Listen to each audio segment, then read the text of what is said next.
Alors donc le sujet de ce soir, c'est la question de l'avortement, qui est un sujet tabou aujourd'hui comme tout le monde le sait. Il n'y a pas grand monde qui ose le contester aujourd'hui publiquement dans les médias, à la radio ou à la télévision, et je pense que notre société a un problème majeur, c'est-à-dire qu'elle ne sait plus poser calmement une réflexion rationnelle sur un sujet conflictuel comme celui-ci sans qu'il y ait d'insultes, de mépris de tous les côtés. Et en particulier, je pense que les plateaux télévision ne font plus place à la raison mais à l'émotion. C'est-à-dire qu'on rentre tout le temps dans le sentimentalisme mais jamais dans le rationalisme. Et du coup, pourquoi j'ai décidé d'en parler aujourd'hui? C'est tout simplement pour suivre la démarche inverse de la société actuelle en essayant de poser une réflexion rationnelle et objective sur ce sujet conflictuel qui est l'avortement. Donc c'est un peu dans cette démarche que j'ai choisi de parler. Alors déjà, qu'est-ce que l'avortement? Qu'est-ce qu'un avortement? Avant de commencer, il faut déjà définir les termes. Alors la définition que j'utilise de l'avortement, c'est l'acte qui consiste à tuer directement et volontairement un embryon ou un fœtus en vue de mettre fin à la grossesse. Alors même les défenseurs sérieux de la position pro-avortement, ils admettent que cette définition est vraie. Par exemple, les professeurs de philosophie Nathan Nobis et Christina Grob, qui pensent que l'IVG doit être légal jusqu'à la naissance, admettent, je cite, un avortement consiste à tuer intentionnellement un fœtus pour mettre fin à une grossesse. Donc tout ça pour dire que cette définition est admise même par ceux qui tiennent la position inverse. Alors il me semble que la question importante est bien résumée par quelqu'un qui s'appelle Gregory Cockle. Il a écrit une phrase magistrale qui résume tout. Je cite, si le fœtus n'est pas un être humain, aucune justification pour légaliser l'avortement n'est nécessaire. En revanche, si le fœtus est un être humain, aucune justification pour légaliser l'avortement n'est adéquate. Et Cockle, il explique bien qu'on ne peut pas répondre à la question puis-je tuer ceci tant que l'on n'a pas répondu à la question de quoi s'agit-il. Alors dans le débat de l'avortement, tout le monde admet qu'un fœtus est tué à travers cette procédure.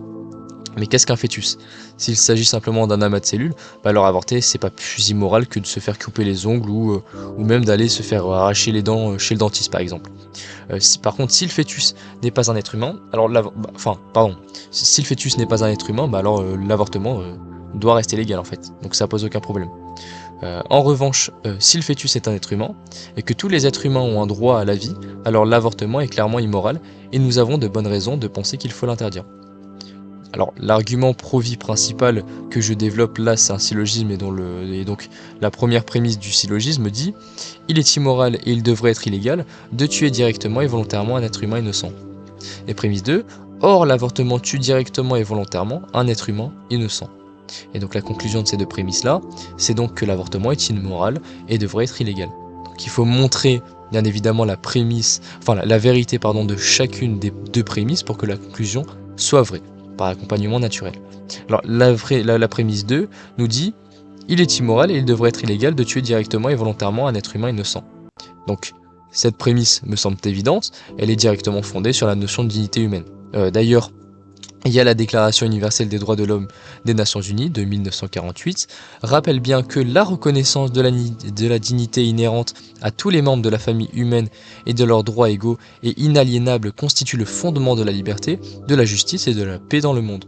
Donc il n'y a pas besoin d'être religieux ni même d'être chrétien pour accepter cette prémisse. Il vous suffit juste d'adhérer aux droits de l'homme, tout simplement. Donc en ce sens, même un humaniste athée devrait admettre qu'il est immoral de tuer intentionnellement un être humain innocent. Et bien évidemment, ici le mot innocent il signifie n'ayant commis aucun crime. Parce qu'il y a des gens qui défendent la peine de mort pour les criminels, mais même si vous défendez la peine de mort pour les criminels, eh bien tout le monde devrait se mettre d'accord sur le fait de ne pas tuer les personnes innocentes. C'est pour ça que j'ai rajouté le terme innocent. Alors maintenant, il y a l'affirmation comme quoi le fœtus ou l'embryon est un être humain innocent. Alors ici, j'utilise la définition biologique de l'expression être humain, donc c'est-à-dire un organisme membre de l'espèce Homo sapiens. Alors d'après cette définition, le fait qu'un fœtus ou un embryon soit un être humain est tout simplement un fait biologique. Tous les scientifiques sont unanimes pour dire qu'à partir du moment de la fécondation, un organisme humain génétiquement distinct est créé dans le corps de la mère. D'ailleurs, dès la fécondation, vous pouvez en théorie connaître de façon précise ce à quoi ressemble cet être humain en question, c'est-à-dire à la couleur des yeux, la couleur de ses cheveux, ainsi que l'ensemble de ses caractéristiques physiques. Donc, pour montrer que l'embryon est un être humain, biologiquement, il suffit de montrer trois choses. De 1, que l'embryon il est vivant, de 2, que l'humain, qu'il soit humain, et que de 3, il soit un organisme distinct. Alors, la première étape, elle est assez simple. Les scientifiques sont d'accord pour dire que si une chose grandit par reproduction cellulaire et qu'elle convertit les aliments en énergie, alors cette chose est vivante. C'est bien le cas de l'embryon. D'ailleurs, s'il n'était pas vivant, il n'y aurait pas besoin d'avoir recours à l'avortement pour le tuer. Donc si l'embryon peut être tué par l'avortement, c'est qu'il a nécessairement été vivant auparavant. Donc on ne peut pas tuer quelque chose qui n'est pas vivant, bien évidemment. Deuxièmement, l'embryon est humain. La procréation entre deux êtres humains ne peut que résulter dans la production d'un membre de l'espèce humaine. Il y a l'intégralité du code génétique de l'embryon, c'est-à-dire l'ADN, est humain dès le début. Donc il n'y a aucun doute scientifique à ce sujet-là. Troisièmement, l'embryon est un organisme distinct.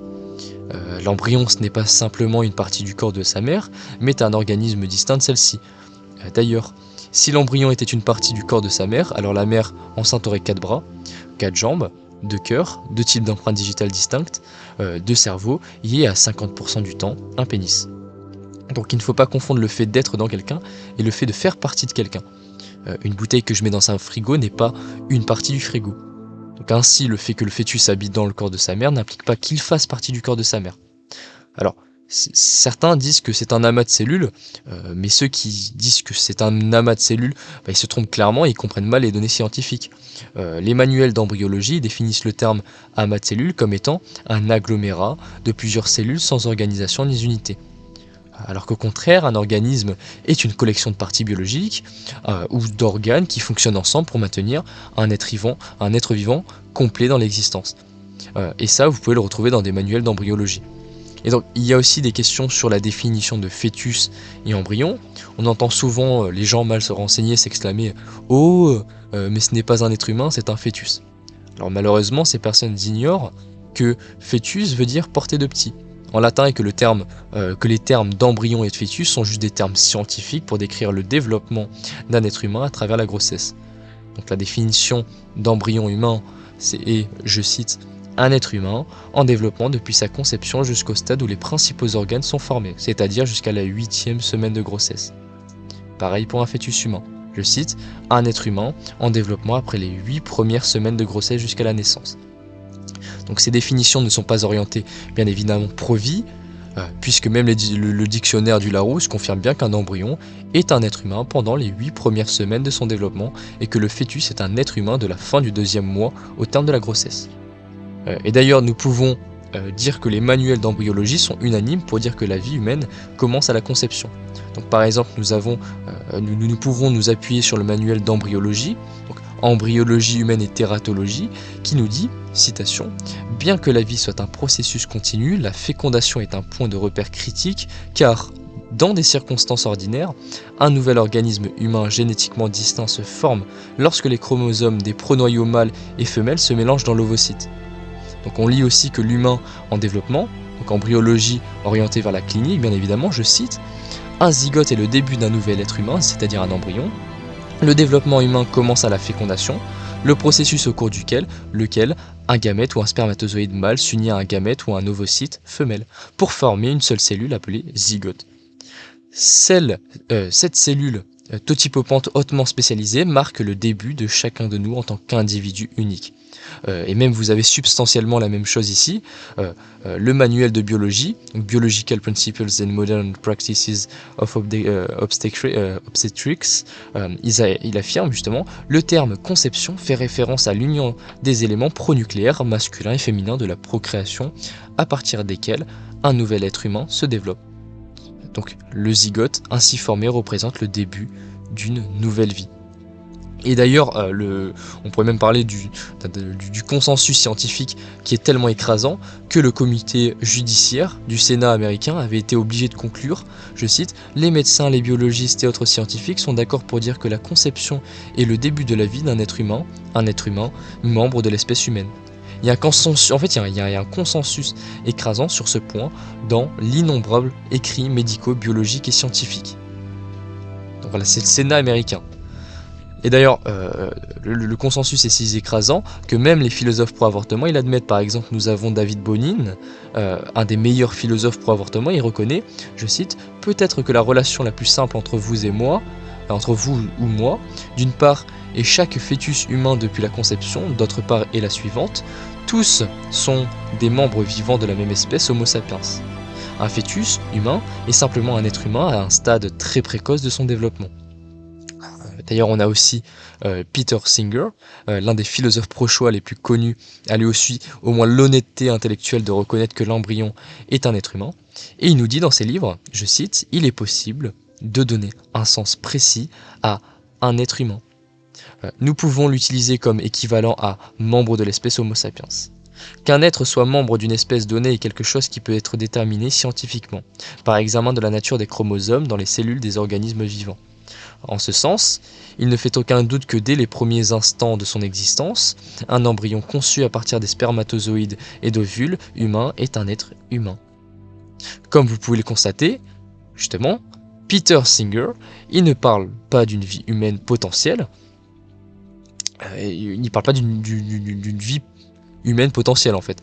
Donc biologiquement parlant, l'avortement n'a rien à voir avec le fait de tuer une vie humaine potentielle. Chaque avortement, à chaque moment de la grossesse, met fin à la vie d'un être humain. Mais Singer, d'ailleurs, il considère que le fait d'être humain n'est pas suffisant pour avoir un droit à la vie. Il le dit, je cite, « Oui, on peut dire le fœtus est un être humain vivant, mais cela seul ne suffit pas à montrer qu'il est mal de mettre fin à sa vie. » C'est ses propos. Donc on va passer à présent à la description des différentes méthodes d'avortement. Donc vous le savez sans doute, mais il existe deux types d'avortements. Donc les avortements de type médicamenteux et chirurgicaux. Les avortements médicamenteux pratiqués jusqu'à la 7e semaine en France, on utilise pour cela la pilule abortive RU486. Donc cette pilule bloque la progestérone, la muqueuse de l'utérus de sa mère, enfin de la mère se décompose, coupant le sang et la nourriture du bébé, qui meurt ensuite dans le ventre de la mère. Et donc en général, il se décroche de l'utérus maternel, et puis après, souvent il tombe dans les toilettes, et donc même parfois on peut le voir à l'œil nu. C'est déjà arrivé chez plusieurs femmes qui ont perdu un enfant de la sorte. En ce qui concerne la méthode par aspiration, l'avortement chirurgical, c'est la méthode la plus souvent utilisée entre la 8e et la 13e semaine de grossesse. Le docteur Levatino, qui a pratiqué plus de 1200 avortements, décrit la procédure ainsi. Je cite, « L'avortement utilise une série de tiges métalliques appelées dilatateurs, et les insère dans le col de l'utérus pour le dilater, accédant ainsi à l'intérieur de l'utérus où réside le bébé. Le bébé a un rythme cardiaque, des doigts, des orteils, des bras, des jambes, mais ses os sont encore faibles et fragiles. L'avorteur prend alors un cathéter d'aspiration. Il est inséré dans l'utérus. La machine d'aspiration est ensuite allumée avec une force 10 à 20 fois plus puissante que votre aspirateur domestique. Le bébé est rapidement déchiré par la force de l'aspiration et se faufile à travers ce tube dans la machine d'aspiration. Une fois que l'utérus est vide, le spectre est enlevé et l'avortement est terminé. » Donc voilà, en gros, ce qu'il se passe, c'est que le médecin arrive avec un aspirateur ultra puissant, il démembre le bébé membre par membre, et tous les membres vont dans la pompe. Donc voilà, c'est comme ça que ça se passe, un avortement par aspiration. Alors à ce stade-là, les fœtus font cette taille-là. Je vous ai mis les tailles à l'écran pour que vous vous rendiez compte. Après, on passe aux avortements de deuxième trimestre. Et donc là, la méthode utilisée au deuxième trimestre s'appelle la méthode par dilatation et extraction. Et elle se pratique entre la 14e et la 24e semaine de grossesse. Donc ça peut même se pratiquer à la 13e d'ailleurs. Et c'est la plus couramment utilisée pour les IVG du deuxième trimestre parce que le fœtus est à présent trop gros pour être aspiré membre par membre dans la pompe, comme dans la méthode précédente. Et donc, le génie médical moderne a donc trouvé un autre moyen de démembrer le fœtus. Il s'agit d'arracher membre par membre les pieds, les bras, les jambes jusqu'à écrabouiller la tête. Et donc cette procédure existe vraiment, y compris en France et aux États-Unis. Donc le docteur Levantino, il décrit la méthode ainsi, alors qu'il l'a pratiquée, il nous dit, je cite, « Après avoir administré l'anesthésie, l'avorteur utilise un spéculum pondéré qui ouvre largement le vagin. Les os et le crâne du bébé sont trop solides pour être déchirés par aspiration seule. C'est pourquoi les avorteurs utilisent donc une pince en acier inoxydable. Cette pince mesure environ 30 cm de long. C'est un instrument de préhension. L'avorteur utilise cette pince pour saisir un bras ou une jambe. Une fois qu'il a une prise ferme, l'avorteur tire fort afin d'arracher le membre du corps du bébé. Un par un, le reste des membres est enlevé avec les intestins, la colonne vertébrale, le cœur et les poumons. Donc habituellement, la partie la plus difficile de la procédure consiste à extraire la tête du bébé, qui fait à peu près la taille d'une grosse prune. À 20 semaines, la tête est saisie et écrasée. L'avorteur sait qu'il a écrasé le crâne lorsqu'une substance blanche sort du col de l'utérus. C'était le cerveau du bébé. L'avorteur enlève ensuite des morceaux du crâne. Il enlève le placenta et toutes les parties restantes du bébé avec une curette grattant la muqueuse de l'utérus pour tout tissu restant en fait. Il cueille ensuite les pièces du bébé et les rassemble pour s'assurer qu'il y a 2 bras, 2 jambes et toutes les pièces. Une fois que toutes les parties ont été comptabilisées, l'avortement est terminé. Donc, vous avez tout qui est comptabilisé sur un plateau, donc il faut bien vérifier qu'il y a 2 bras, 2 jambes et qu'il n'y a pas des choses en fait qui sont restées dans l'utérus de la femme. Donc voilà comment se pratique un avortement au 2e trimestre. Et donc ça d'ailleurs c'est admis par même les philosophes pro-choix, ceux qui veulent défendre l'avortement au niveau universitaire, ils admettent ça sans problème. Et donc on a le philosophe pro-choix Jeff McMahon, donc il le reconnaît sans problème. Il dit, je cite, les méthodes standards utilisées pour provoquer les avortements impliquent clairement le fait de tuer le fœtus. Le fœtus meurt soit en étant démembré, soit en étant empoisonné. Donc voilà. Donc c'est c'est The Ethic of Killing. Donc ainsi, même les pro-IVG, ils admettent que l'avortement a pour seul but de tuer le fœtus. Donc en effet, si celui-ci survit, on dit que l'avortement a échoué. Donc si on fait le bilan de tout ce qu'on a dit un petit peu jusqu'à maintenant, en résumé, on a montré que de 1, le fœtus est un être humain innocent, et de 2, l'avortement tue directement et volontairement le fœtus. Par conséquent, il s'ensuit logiquement que l'avortement tue directement et volontairement un être humain innocent.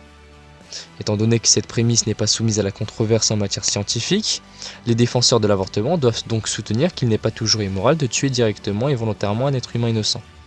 Et donc là, on va répondre bien évidemment aux arguments des pro-avortement, comment est-ce que eux, ils défendent ça? Alors dans l'analyse des objections pro-avortement, il y a 2 types d'arguments que vous allez entendre. Donc vous allez entendre les objections qui sont hors sujet et qui ne répondent pas à l'argument pro-vie, tel qu'on vient de le développer jusqu'à présent. Et vous allez avoir aussi les objections qui répondent à l'argument pro-vie, que j'appelle les meilleures objections, parce qu'ils ne font pas du hors sujet. Donc ça sera dans la partie 2. Donc d'abord, on va se concentrer sur les objections qui font du hors sujet, qui ne répondent pas à l'argument central. Ces arguments sont défectueux précisément parce qu'ils ignorent la vraie question qui est importante, c'est-à-dire l'humanité du fœtus. Ils considèrent tout ça implicitement et sans argumentation que l'enfant à naître a moins de valeur qu'un nouveau-né, et c'est en cela qu'il échoue à s'attaquer à la position pro-vie, ontologique. Alors, je rappelle la position pro-vie. Tous les êtres humains ont la même valeur intrinsèque indépendamment de leur taille, de leur race, de leur sexe, de leur niveau de développement ou encore de leur degré de dépendance. Donc cette position humaniste et égalitaire, elle implique donc que tous les êtres humains ont un droit à la vie inaliénable et qu'un enfant à naître doit être traité aussi dignement qu'un nouveau-né. Donc maintenant, vous allez voir les arguments qui vont suivre ne font rien du tout pour contester cette affirmation. Vous allez voir, c'est très explicite. Donc par exemple, ceux qui disent premièrement chaque enfant doit être voulu par ses parents, ça serait injuste de faire naître un enfant qui n'est pas désiré, il risque d'être mal aimé. Et bien après, on peut répondre à cela, parce que là, oui, il est vrai qu'idéalement, chaque enfant doit être voulu par ses parents. Mais par contre, le fait qu'un enfant ne soit pas voulu ou désiré n'implique aucunement que les parents aient le droit de le tuer. Si une mère ne veut pas de son enfant de 2 ans, a-t-elle le droit de le mettre à mort? C'est une question. Vous diriez non, bien évidemment. Mais si la position pro-vie est vraie et que tous les êtres humains ont le même droit à la vie, alors il s'ensuit qu'on ne devrait pas non plus tuer l'enfant à naître, même s'il n'est non désiré. Donc c'est un argument qui est hors sujet, qui ne répond pas à l'argument central qu'on vient de développer. Deuxièmement, mais ceux qui disent restreindre l'avortement est injuste pour les pauvres et les minorités, qui en ont le plus besoin. C'est pareil, c'est un argument qui est hors sujet. Si l'avortement tue vraiment un être humain innocent, alors il n'y a aucune injustice à vouloir le rendre moins accessible, y compris chez les plus pauvres. Que l'on soit riche ou pauvre, il n'est jamais moralement permis de tuer un être humain innocent. Donc si toutes les vies humaines sont égales en dignité, alors il s'ensuit qu'on ne doit pas non plus tuer les enfants à naître, même s'ils vont vivre dans la pauvreté par exemple. Donc encore une fois, c'est un argument qui ne répond pas à ce qu'on a développé précédemment. Troisièmement, position qui est très courante dans la société actuelle, qui est de dire « Je suis personnellement contre l'avortement, mais je ne veux imposer mon point de vue aux autres. » Donc cet argument, il reflète justement le relativisme moral, le subjectivisme moral, qui s'est installé justement dans notre société.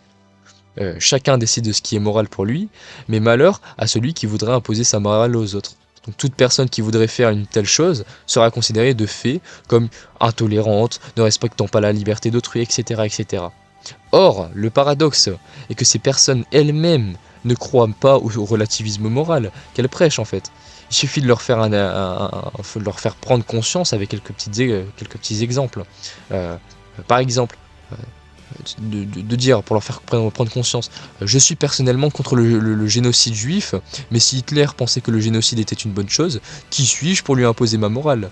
Ou encore à titre personnel, je suis contre la pédophilie et le viol des femmes, mais si quelqu'un pense différemment de moi, libre à lui de faire ce qu'il veut. La loi ne s'y oppose pas, ne doit pas s'y opposer d'ailleurs. Alors l'objecteur comprendra alors que le relativisme moral n'est pas une position tenable. Si l'avortement est un meurtre, il faut l'interdire pour tout le monde, pas juste pour soi-même. Donc voilà ce que je dirais à cet argument. Quatrièmement, quatrième position que vous allez entendre assez souvent, c'est ceux qui disent de toute façon, l'avortement est légal, donc je ne vois pas le problème. Il faut respecter la loi. Alors l'argument est extrêmement mauvais parce que la loi ne dicte pas la morale. Par exemple, le génocide juif était légal sous l'Allemagne nazie d'Hitler, pourtant il est clair qu'il est immoral de tuer des juifs. L'esclavage, je tiens à le rappeler qu'il était légal aux États-Unis jusqu'au 19e siècle, pourtant il est clair qu'il est immoral de traiter les gens comme des esclaves. Imaginez un esclavagiste de l'époque dire eh bien, de toute façon, l'esclavage est légal, donc je ne vois pas le problème. Il faut respecter la loi. Bref. Il est clair que la morale ne doit pas se conformer à la loi, c'est plutôt la loi qui doit se conformer à la morale. Donc la loi change, mais bien évidemment que la morale, elle, demeure inchangée. Que vous viviez au XXIe siècle, ou encore au XVe siècle, ou en moins 300, tuer directement et volontairement un être humain innocent sera toujours immoral. Donc cinquième objection, c'est ceux qui disent « oui, mais la position anti-IVG est une croyance religieuse qui ne doit pas être imposée dans un État laïque ». Alors, je répondrai tout simplement que le fait que l'Église ou toute autre institution religieuse soit contre l'avortement ne fait pas de l'avortement une question religieuse. C'est-à-dire que l'Église a aussi condamné le racisme et l'esclavage. Alors, cela implique-t-il que le racisme ou l'esclavage soient des questions religieuses et que l'État doive les tolérer selon les opinions de chacun? Alors, absolument pas en fait. Il n'y a pas besoin d'être chrétien pour adhérer à la proposition « il est immoral de tuer directement et volontairement un être humain innocent ». Donc cette prémisse morale, elle relève du bon sens, et on peut se déduire de la Déclaration des droits de l'homme de 1948. Et d'ailleurs, le docteur Bernard Nathanson, il avouait en 1979, alors qu'il était encore athée, je cite, « Dans le cas de l'avortement, nous devons décider si nous devons l'interdire en se fondant sur les données biologiques et sur les fondamentaux humanistes, sans faire appel à la Bible, au credo et aux décrets hiérarchiques, ni même Dieu. Même si Dieu n'existe pas, le fœtus, lui, existe. » Donc vous avez un docteur athée qui s'opposait à l'avortement, alors que voilà, il n'était pas croyant en fait, tout simplement. Et d'ailleurs, avant la Seconde Guerre mondiale, la quasi-totalité des pays interdisaient l'IVG, bien que ces pays étaient pour beaucoup non religieux. Et cela est logique en fait, il n'y a pas besoin d'être chrétien pour penser qu'il est immoral de tuer des bébés dans le ventre de leur mère. Et d'ailleurs ça me fait rire qu'il y ait cette fille qui s'appelle justement Teresa Bukovinak, une athée politiquement progressiste, bien qu'en faveur du mouvement LGBTQ+, n'hésite pas à s'opposer avec virulence à l'avortement. Et donc elle nous dit dans ses écrits, je cite, « Le meurtre injuste des enfants à naître est une violation de nos valeurs progressistes d'égalité, de non-violence et de non-discrimination. Les gens n'ont pas besoin de croire en la Bible ou d'être conservateurs pour être pro-vie. La position pro-vie est soutenue par la science et la raison, tandis que la position pro-avortement est anti-progressiste et discriminatoire. Les valeurs d'égalité, de non-violence et de non-discrimination sont incompatibles avec l'avortement.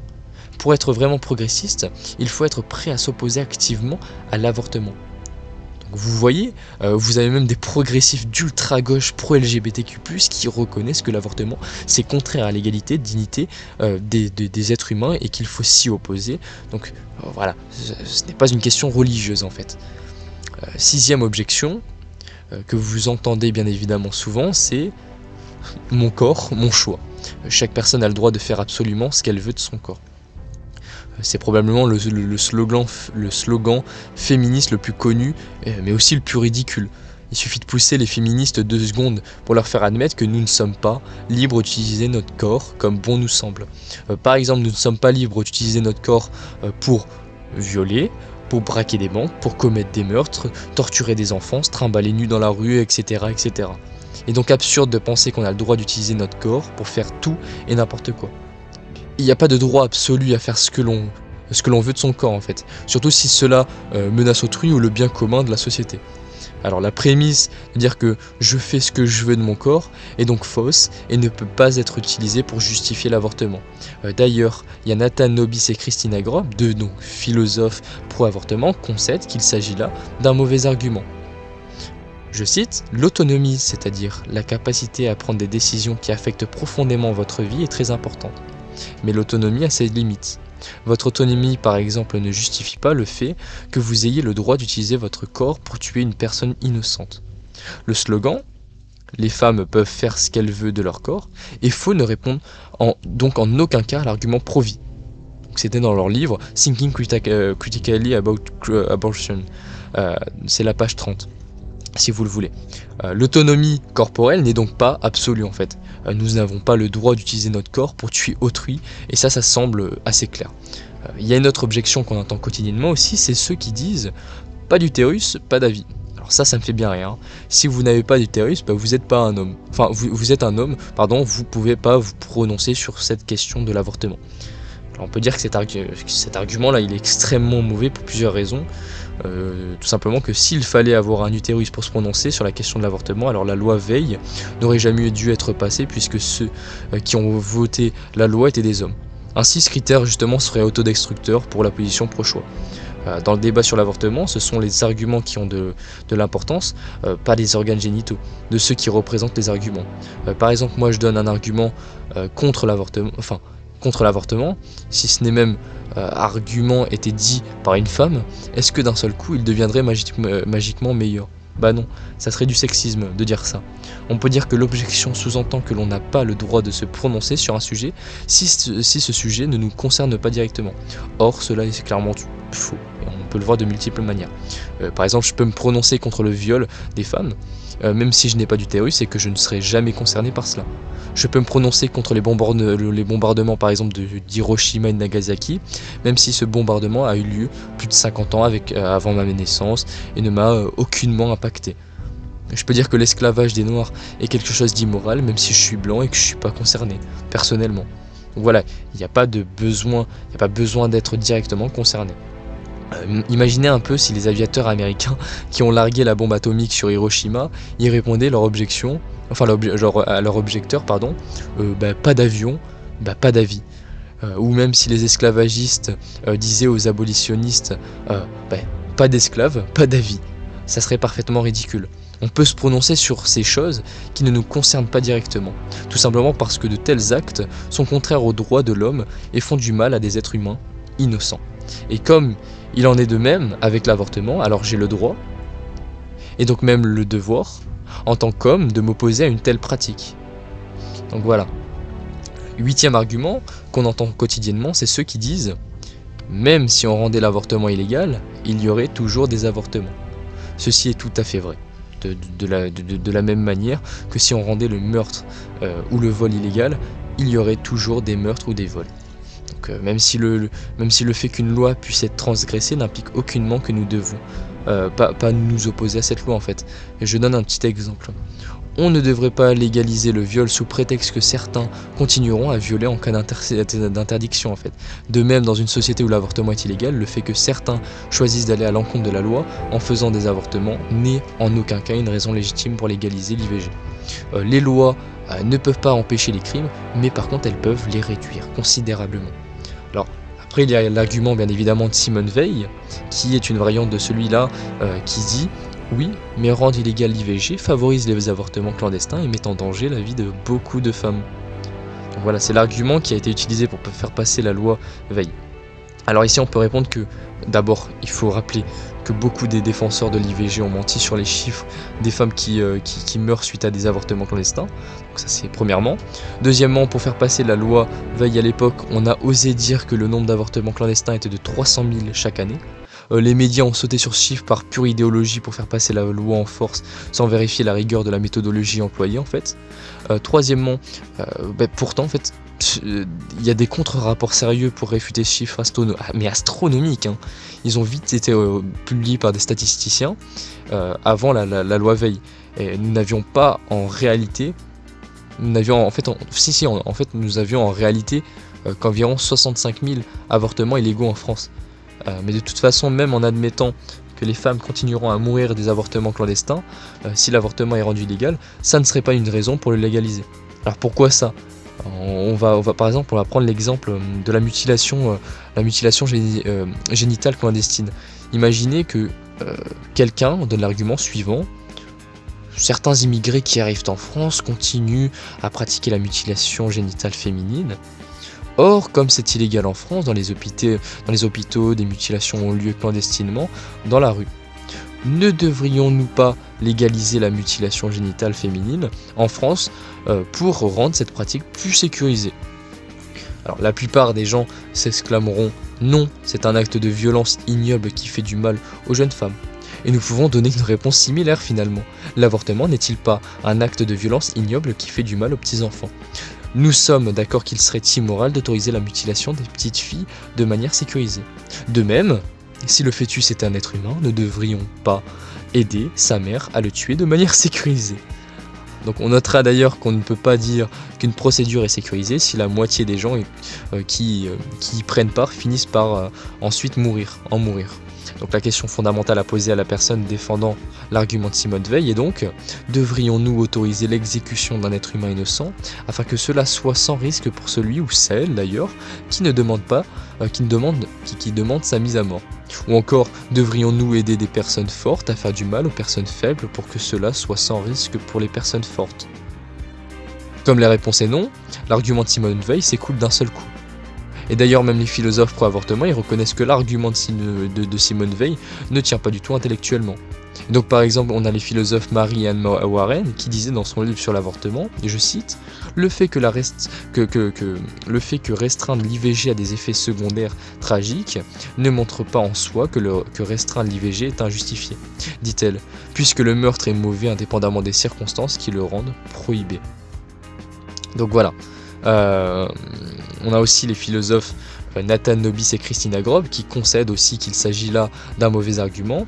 Je cite: ce fait que certaines femmes mourront si l'avortement n'est pas autorisé n'est pas convaincant pour quelqu'un qui pense que l'avortement est immoral. Ils répondront: si quelqu'un meurt parce qu'il essaye de faire quelque chose d'immoral comme l'avortement, c'est leur faute, pas la faute de ceux qui essayent d'empêcher ce mal. Le fait d'observer que les femmes continueront à mourir si l'avortement est rendu illégal ne répond absolument pas aux arguments pro-vie, ne donne aucune raison de penser que l'avortement n'est pas immoral. Vous voyez, même des philosophes pro-avortement vous disent en fait que l'argument de Simone Veil ne tient pas debout intellectuellement. Donc, dans la partie 2, là c'est fini, c'est la partie 1. Dans la partie 2, j'expliciterai les meilleurs arguments.